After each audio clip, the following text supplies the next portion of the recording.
नमस्कार। नमस्कार। इस ज्ञान यात्रा में स्वागत है। नमस्कार। आज हम हिंदुस्तानी संगीत की, आप कह सकते हैं, एबीसी समझने की कोशिश कर रहे हैं। जी हाँ, बिल्कुल। जैसे कोई भाषा सीखने से पहले उसकी वर्णमाला जानना जरूरी है। वही बात।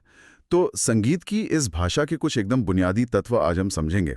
और इसके लिए हमारे पास इग्नू के अध्ययन सामग्री भी है।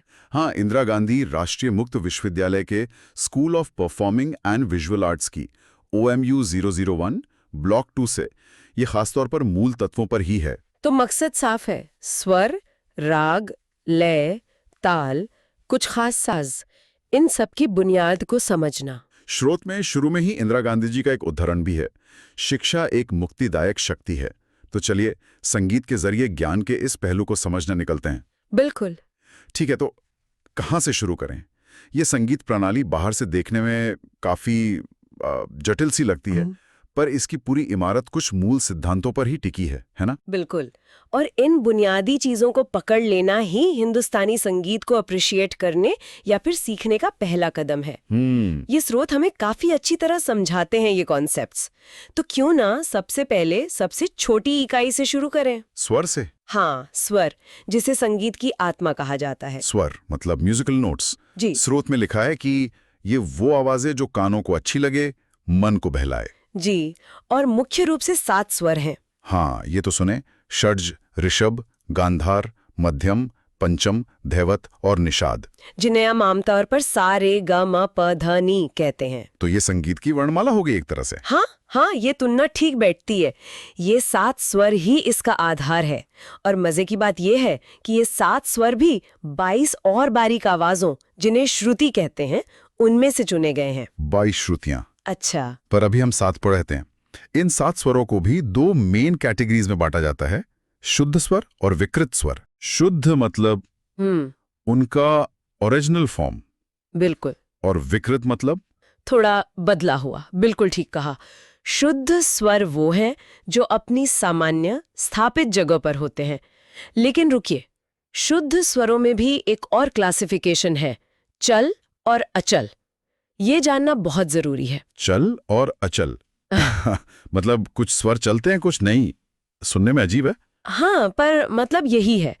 चल स्वर यानी चलने वाले वो हैं जो अपनी जगह से थोड़ा हटकर विकृत रूप ले सकते हैं।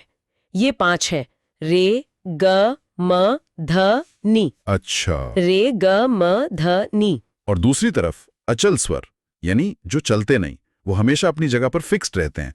ये सिर्फ 2 हैं, सा और प। सा और प। इसीलिए इन्हें अचल कहते हैं। ये कभी कोमल या तीव्र नहीं होते। ये संगीत के आधार स्तंभ हैं। तो सा और प इतने खास क्यों हैं भाई कि हिलते ही नहीं? कोई मतलब साइंटिफिक कारण है इसका या सांगीतिक? हाँ, दोनों हैं। एक्रोस्टिक्स और संगीत की बनावट दोनों का रोल है इसमें। सा तो खैर आधार स्वर है ही, जहां से सब शुरू होता है।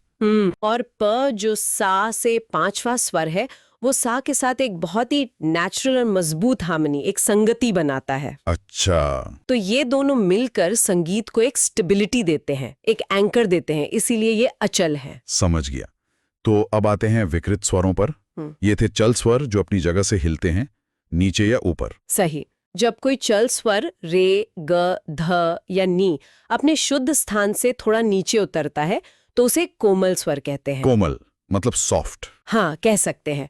तो हमारे पास 4 कोमल स्वर हुए, कोमल रे, कोमल ग, कोमल ध और कोमल नी। ठीक, 4 कोमल। और जब कोई चल स्वर अपने शुद्ध स्थान से थोड़ा ऊपर चढ़ता है तो उसे तीव्र स्वर कहते हैं। तीव्र मतलब शार्प। बिल्कुल। और ऐसा सिर्फ एक ही स्वर के साथ होता है, मध्यम यानी म। सिर्फ म। हाँ, तो हमें मिलता है तीव्र म। इस तरह एक सप्तक में 7 शुद्ध और 5 विकृत यानी 4 कोमल और 1 तीव्र मिलाकर कुल 12 स्वर हो गए। जी, कुल 12 स्वर। इन्हीं 12 स्वरों से हिंदुस्तानी संगीत की पूरी दुनिया बनती है। 12 स्वर सुनने में तो कम लगते हैं, पर सोचिए इनसे कितने अनगिनत राग बनते होंगे। कमाल है। सही बात है। अच्छा, स्रोत में स्वरों की भूमिका की भी बात है। राग के कॉन्टेक्स्ट में वादी, सामवादी, अनुवादी, विवादी, ये क्या है? जैसे राग में स्वरों के अलग अलग कैरेक्टर्स हों। वाह, क्या बढ़िया एनालॉजी दी है। बिल्कुल ऐसा ही है। वादी स्वर को राग का राजा समझिए। राजा? हाँ, किंग। ये सिर्फ सबसे ज्यादा इस्तेमाल होने वाला स्वर ही नहीं, बल्कि राग की आत्मा है, उसका केंद्र बिंदु है, जिसके चारों ओर राग की कहानी घूमती है। अच्छा। यही राग का रूप, उसका कैरेक्टर, उसका भाव तय करता है। इसे प्रधान स्वर या जीव स्वर भी कहते हैं। जैसे स्रोत में लिखा है, राग यमन का वादी स्वर पंचम है। पंचम प। हालांकि कुछ लोग गांधार को भी मानते हैं, पर स्रोत के हिसाब से प है। ठीक है, तो अगर वादी राजा है तो संवादी कौन हुआ? मंत्री, मतलब दूसरा सबसे इम्पोर्टेंट। एकदम सही। संवादी का इस्तेमाल वादी से कम, लेकिन बाकी स्वरों से ज्यादा होता है। ये वादी का सहायक है, उसके साथ एक तरह का संवाद करता है और राग के रूप को और उभारता है। इन दोनों में एक खास रिश्ता भी होता है, अक्सर एक निश्चित दूरी का, जैसे साप या सामा का इंटरवल। स्रोत के मुताबिक राग बिहाग में वादी ग है और संवादी नी है। ग और नी? जी, ये वादी संवादी की जोड़ी ही राग का मूड सेट करती है। और फिर अनुवादी, ये शायद बाकी के सहायक कलाकार हुए। स्रोत में इन्हें सेवक कहा गया है। हाँ, सेवक या अनुचर। देखिए, किसी भी राग में कम से कम 5 स्वर तो होते ही हैं। हाँ, तो वादी और संवादी के अलावा जो स्वर राग में इस्तेमाल होते हैं वो अनुवादी कहलाते हैं। ये राग के चलन को आगे बढ़ाते हैं, वादी संवादी के बीच के रास्ते को सजाते हैं।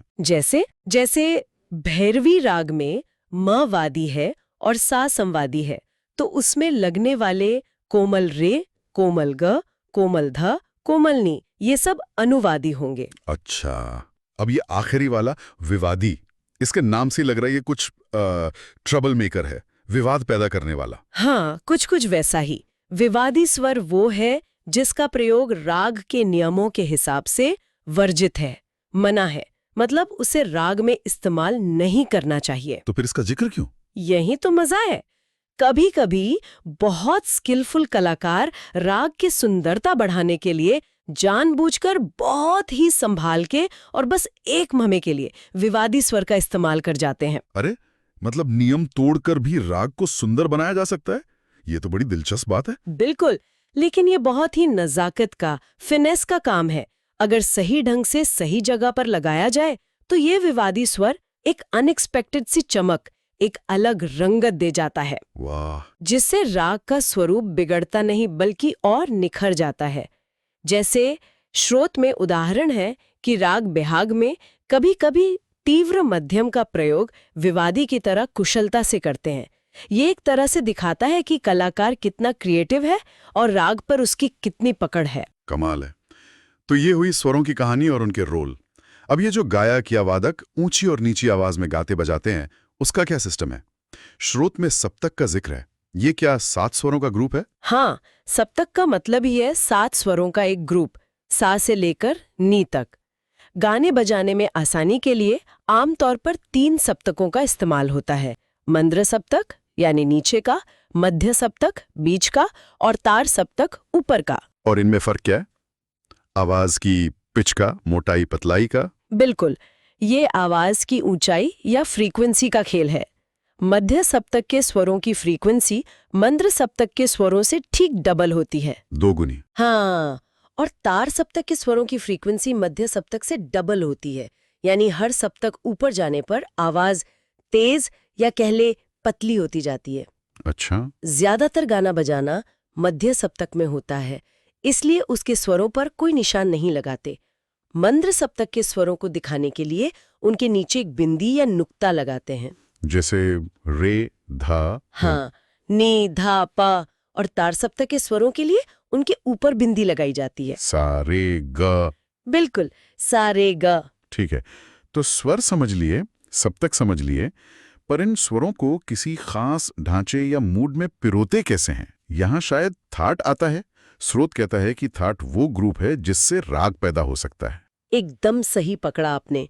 थाट एक तरह का जनक स्केल या पेरेंट स्केल है, एक ढांचा है। इसे रागों को क्लासिफाई करने के लिए बनाया गया है। अच्छा, क्लासिफिकेशन के लिए? जी, इसकी कुछ खास पहचान है। इसमें हमेशा 7 स्वर होंगे, यानी ये संपूर्ण जाति का होगा। 7 स्वर। हाँ, और हर स्वर का केवल एक ही रूप होगा, या तो शुद्ध या विकृत। मतलब एक ही थाट में आप शुद्ध रे और कोमल रे दोनों नहीं रख सकते। या शुद्ध रे या कोमल रे। जी। और स्वर हमेशा क्रम में होंगे, सा रे ग म पा धा नी। ये एक थियोरेटिकल कॉन्सेप्ट है।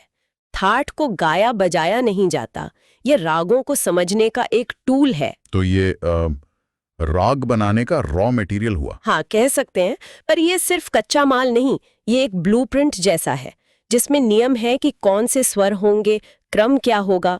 राग फिर उस ब्लूप्रिंट पर बनी एक जीती जागती तस्वीर है, अपने रंग, अपने भाव के साथ। थाट एक पोटेंशियल है, राग उसका एक्चुअलाइजेशन है। और ये कितने थाट माने गए हैं? देखिए, आजकल जो सिस्टम सबसे ज्यादा चलता है, जिसे भातखंडे संगीत पद्धति कहते हैं, उसमें 10 थाट माने गए हैं। 10 थाट। हाँ, इनके नाम हैं कल्याण, बिलावल, खमाज, भैरव, पूर्वी, मारवा, काफी, भैरवी, आसावरी और तोड़ी। ओह, कई नाम सुने हुए हैं। जी, माना जाता है कि हिंदुस्तानी संगीत के ज्यादातर राग इन्हीं 10 थाटों में से किसी न किसी एक से निकले हैं। चलिए, अब आते हैं उस चीज पर जिसका नाम हम सबसे ज्यादा सुनते हैं, राग। श्रोत में इसकी परिभाषा तो बड़ी पोएटिक है। स्वरों और वर्णों से सजी वो ध्वनि रचना जो मन का रंजन करे, राग कहलाती है ना खूबसूरत परिभाषा? हाँ, पर ये सिर्फ एक स्केल से तो कहीं ज्यादा है ना। बहुत ज्यादा। राग सिर्फ स्वरों का आरोह अवरोह नहीं है, ये एक खास मेलोडिक स्ट्रक्चर है, एक मूड है, एक पर्सनालिटी है, जिसके अपने नियम है, अपनी शक्ल है, अपना चरित्र है। अच्छा। हर राग किसी न किसी थॉट से निकलता है, ये तो हमने देखा, पर इसके अलावा राग में कम से कम 5 स्वर होने चाहिए, जिसे ऑडव जाति कहते हैं। 5 स्वर ऑडव? या 6 स्वर हो सकते हैं, षाडव जाति, या फिर सभी 7 स्वर संपूर्ण जाति। मतलब राग में थाट के सारे स्वर लेना जरूरी नहीं, कुछ छोड़े भी जा सकते हैं। बिल्कुल, यही तो राग को ठाट से अलग और खास बनाता है। जिन स्वरों का प्रयोग राग में नहीं किया जाता, उन्हें वर्जित स्वर कहते हैं। वर्जित मतलब फॉरबिडन। हाँ, जैसे हो सकता है किसी राग के आरोह में यानी ऊपर जाते हुए ग और नी वर्जित हो, और अवरोह में यानी नीचे आते हुए सिर्फ ग वर्जित हो। अच्छा, आरोह अवरोह में अलग अलग नियम भी हो सकते हैं। जी हाँ, यही नियम ही राग की पहचान बनाते हैं। लेकिन एक बात पक्की है, सा कभी वर्जित नहीं होता। हाँ, वो तो आधार है, उसे कैसे छोड़ेंगे। बिल्कुल। तो हर राग की अपनी जाती हुई स्वरों की संख्या, अपना थाट, अपना वादी संवादी, अपना आरोह अवरोह, यहाँ तक कि अपना खास चलन, स्वरों का खास फ्लो, और गाने बजाने का एक तय समय भी होता है। हाँ, पारंपरिक रूप से समय भी निर्धारित होता है। तो वाकई हर राग का अपना एक अलग व्यक्तित्व है। बिल्कुल, इसीलिए कहते हैं कि राग सिर्फ एंटरटेन नहीं करता, वो रंजन करता है, मन को रंगता है, एक खास भाव पैदा करता है। सही कहा। ये तो हुई राग की बात। अब जरा संगीत के दूसरे डायमेंशन पे आते हैं, समय और गति। श्रोत में लय और ताल का जिक्र है। लय मतलब स्पीड या टेम्पो। हाँ, लय का सीधा मतलब है गति, चाल, रफ्तार या टेम्पो। संगीत के तीनों हिस्सों गायन, वादन और नृत्य में लय की बहुत फंडामेंटल भूमिका है। बिना रिदम के संगीत की कल्पना भी मुश्किल है ना? लय समय की एक बराबर गति है जो संगीत को बांध कर रखती है। श्रोत में 3 तरह की लय बताई गई हैं, विलंबित, मध्य और द्रुत। सही। विलंबित लय यानी बहुत धीमी गति, इसे ठहा लय भी कहते हैं। इसका प्रयोग अक्सर संगीत की शुरुआत में होता है, गंभीरता दिखाने के लिए, जैसे पुराने जमाने के ध्रुपद में या बड़े ख्याल की शुरुआत में, या सितार पर जो मसीद खानी गत बजती है उसमें। फिर आती है मध्य लय यानी मीडियम स्पीड, न बहुत तेज न बहुत धीमी। ज्यादातर गीत, भजन, छोटे ख्याल इसी लय में होते हैं। अच्छा। और आखिर में है द्रुत लय यानी तेज गति। जब संगीत अपने चरम पर पहुंचता है, जैसे ताने गाते समय या तराना, या सितार सरोद पर रज़ाखानी गते बजाते समय, तब द्रुत लय का इस्तेमाल होता है। और इनमें स्पीड का क्या रेशियो होता है? आमतौर पर मानते हैं कि मध्य लय विलंबित से डबल होती है और द्रुत लय मध्य से डबल। डबल, ठीक है। और ताल का लय से क्या कनेक्शन है? लय अगर स्पीड है तो ताल क्या है? बहुत अच्छा सवाल। अगर लय नदी का बहाव है तो ताल उसके किनारे हैं जो उसे एक दायरे में रखते हैं, उसे एक स्ट्रक्चर देते हैं। अच्छा। ताल समय को मापने का एक साइक्लिक पैमाना है, एक साइकिल जो बार बार घूमती है। ये लय को ऑर्गेनाइज करता है। भरत मुनि ने नाट्यशास्त्र में कहा भी है कि संगीत में समय को नापने का साधन ही ताल है। तो ताल बनता कैसे है? इसका अपना कोई स्ट्रक्चर होता होगा? हाँ बिल्कुल, ताल बनता है मात्राओं से। मात्रा टाइम मेजर करने की सबसे छोटी यूनिट है, जैसे 1 सेकंड। एक बीट। हाँ, एक बीट कह सकते हैं। इन मात्राओं को कुछ छोटे छोटे हिस्सों में बांटा जाता है, जिन्हें खंड या विभाग कहते हैं। हर ताल की एक फिक्स्ड मात्रा संख्या होती है, जैसे 6, 8, 10, 12, 16 मात्राएं। और उसका एक खास ढांचा होता है।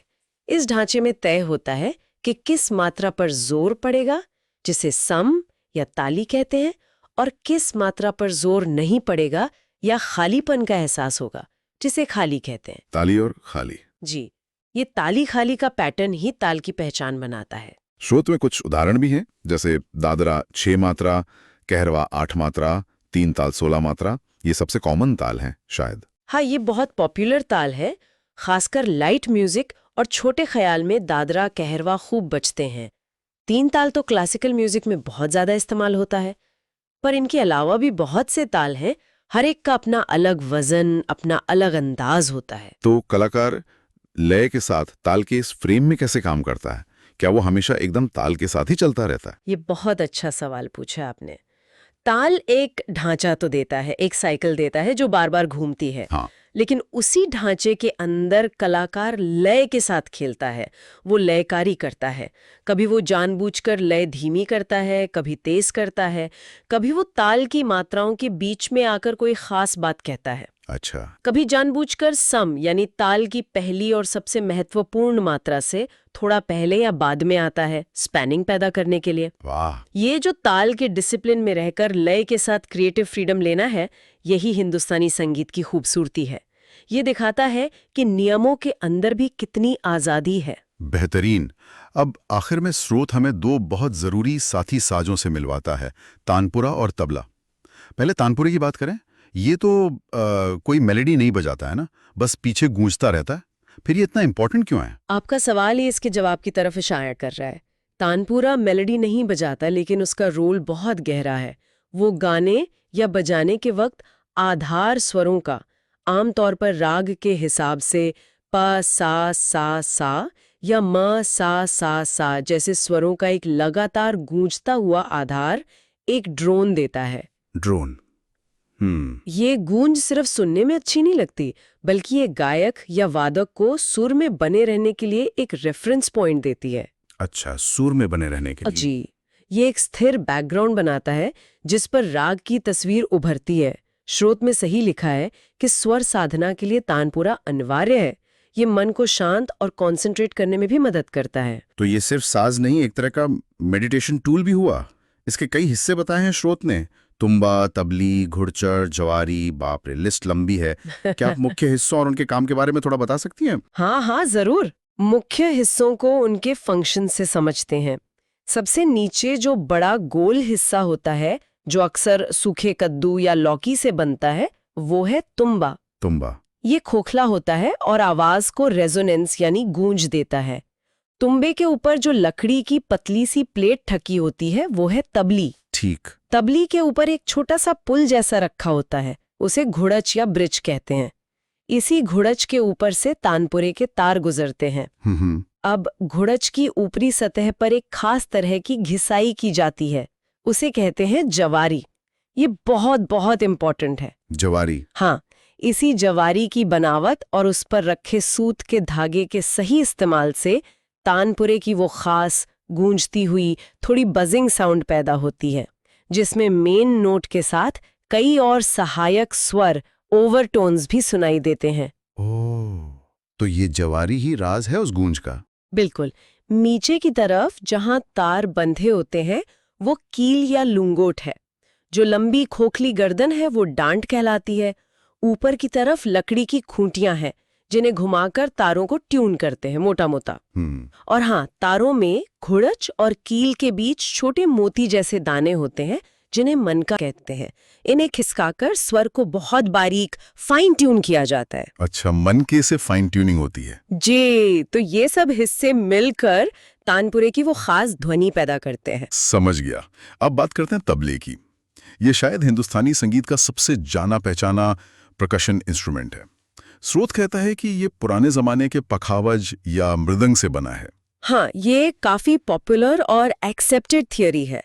पखावज एक पुराना वाद्य है, ज्यादा गंभीर दमदार आवाज वाला, खासकर ध्रुपद गायकी के साथ बजता था। अच्छा। जब संगीत में ख्याल, ठुमरी, गजल जैसी ज्यादा डेलिकेट स्टाइल्स आईं, तो एक ऐसे ताल वाद्य की जरूरत महसूस हुई जिसकी आवाज थोड़ी नरम हो, जिसमें ज्यादा बारीक काम, ज्यादा डेक्सटेरिटी दिखाई जा सके।